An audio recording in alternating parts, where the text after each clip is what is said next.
हर हर महादेव, जय शिव शंभो। आप सभी को महाशिवरात्रि की ढेर सारी शुभकामनाएं। आज हमारे सबसे बड़े देवता महादेव का दिन है, तो आज हम इसी पर चर्चा करेंगे। उनके भक्ति की, उनके प्रभाव की, उनकी महिमा की आज वर्णन करेंगे। सनातन धर्म में त्रिदेव की अवधारणा है। तो ब्रह्मा जी सृष्टि रचते हैं, भगवान विष्णु पालन करते हैं और महादेव संहार करते हैं। तो इसमें गोस्वामी तुलसीदास जी ने रामचरितमानस में इसका सुंदर वर्णन किया है। तब बल रचे प्रपंच विधाता, तब बल विष्णु सकल जगत त्राता, तब बल शंभु करे संहारा, तब बल से सुधरे महिधारा। बताते हैं कि तब बल से ही ये सब संभव है। तो ये भगवान शिव सृष्टि का अंत करते हैं।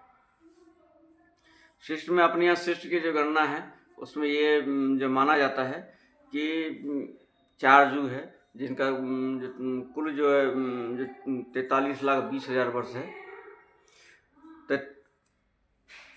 और जो एक सहस्र जब चतुर्युगी बीत जाती है, यानी 4 और 32 करोड़ वर्ष, तो उसको एक कल्प बोलते हैं, जो ब्रह्मा जी का एक दिन होता है। और उतने ही रात भी होती है उनकी, जो 2 कल्प हो जाते हैं दिन रात मिला के। तो ऐसे ही अपने यहाँ मानता है कि जो ब्रह्मा जी का जो एक दिन है, भगवान विष्णु का 2 गुना, भगवान शिव का 3 गुना है। तो अगर हम एक कल्प जो 4 और 32 करोड़ वर्ष है, तो भगवान शिव का हो गया इनसे 3 गुना अधिक हो गया। 12 अरब 96 करोड़ वर्ष उनका एक दिन हो जाएगा। तो उनका आयु जो है सबसे अधिक है और सबसे प्राचीन भी है। तो ऐसी जैसी कथाएं आती है कि मृकंड ऋषि के पुत्र जो मार्कंड ऋषि है, उनको 8 वर्ष की अल्पायु थी। उसमें उनको 3 दिन का जब समय बच गया था, तो स्वयं वो प्राण लेने के लिए वो आए थे, यमराज आए थे। तब महादेव ने उनको रोक दिया और इनका जो 3 दिन बचा हुआ वो मेरे 3 दिन के बराबर है। तो इस तरह से मार्कंडेय ऋषि की जो आयु है वो भगवान शिव के 3 दिन के बराबर हो गया, 3 कल्प के बराबर हो गया।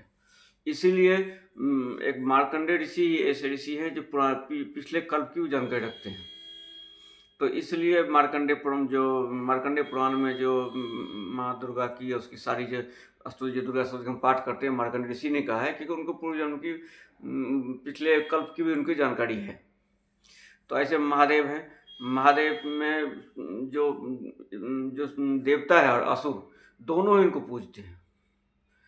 असुरों के जो गुरु शुक्राचार्य है वो महादेव के बड़े भक्त हैं, और उनसे प्रसन्न होकर स्वयं महादेव ने उनको मृत संजीवनी की विद्या दिया था, जो और किसी को भी उन्होंने नहीं दिया था। जिसमें जीवित व्यक्ति को,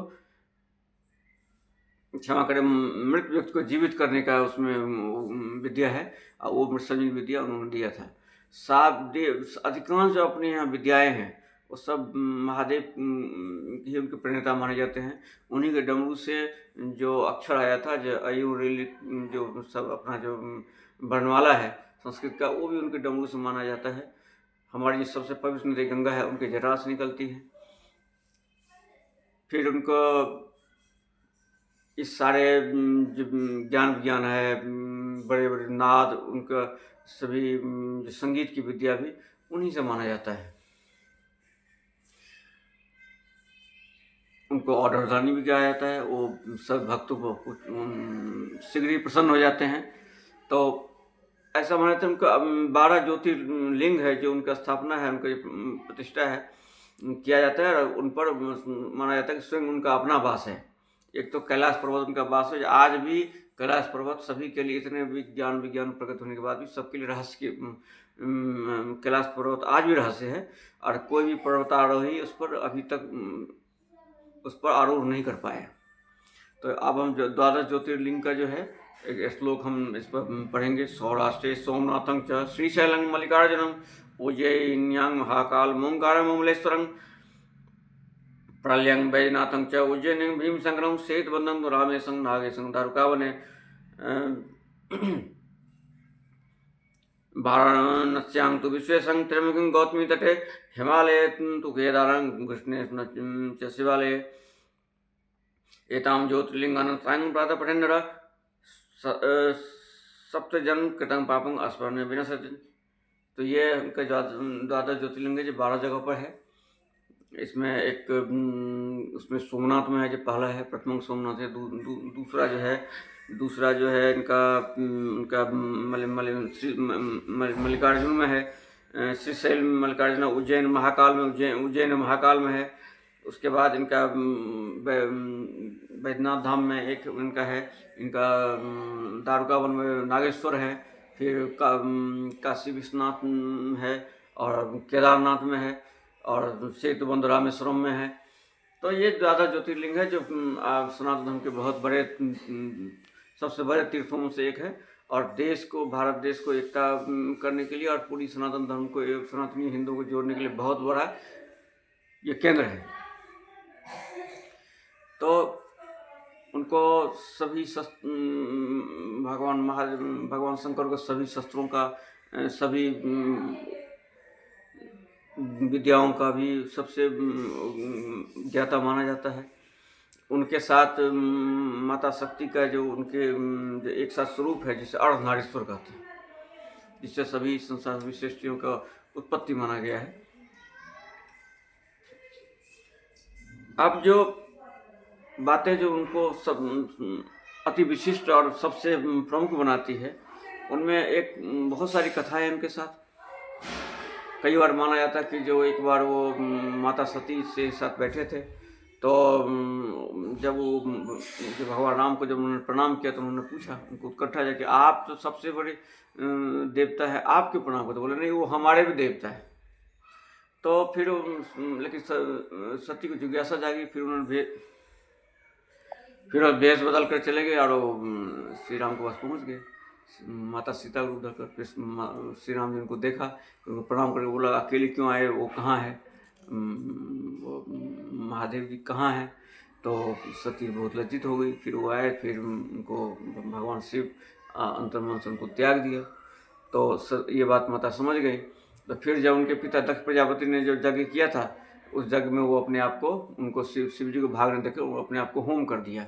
फिर उनके गणों ने, शिव जी गणों ने उस यज्ञ को ध्वंस कर दिया, और फिर सती के शव को उन्होंने कंधे पर रखकर फिर वो अपने आप अपने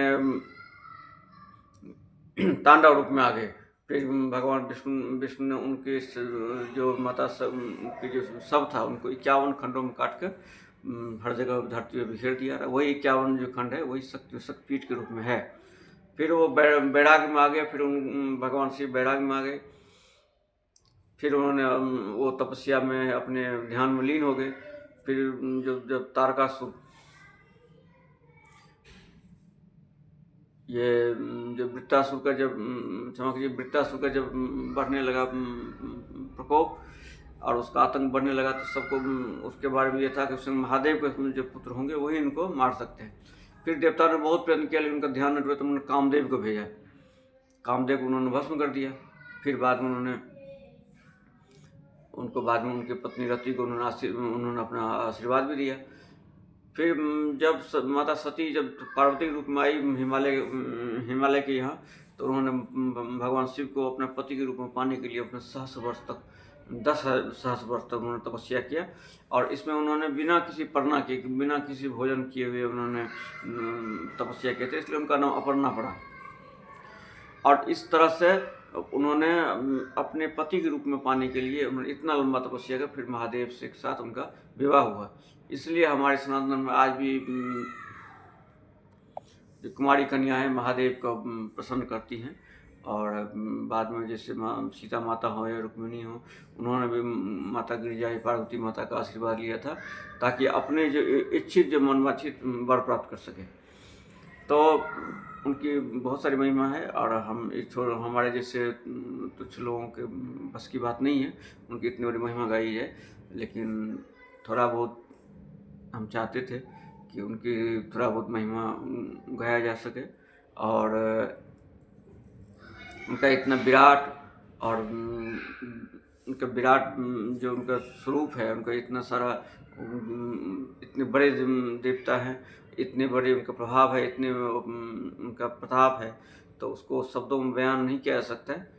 तो आप सब लोगों से ये आग्रह है कि उन पर अपना भक्ति बनाए रखें, और मैं उन महादेव से, भगवान शंकर से यही प्रार्थना है कि हम पर और आप लोग हम सब पर उनकी कृपा दृष्टि बने रहे। हर हर महादेव।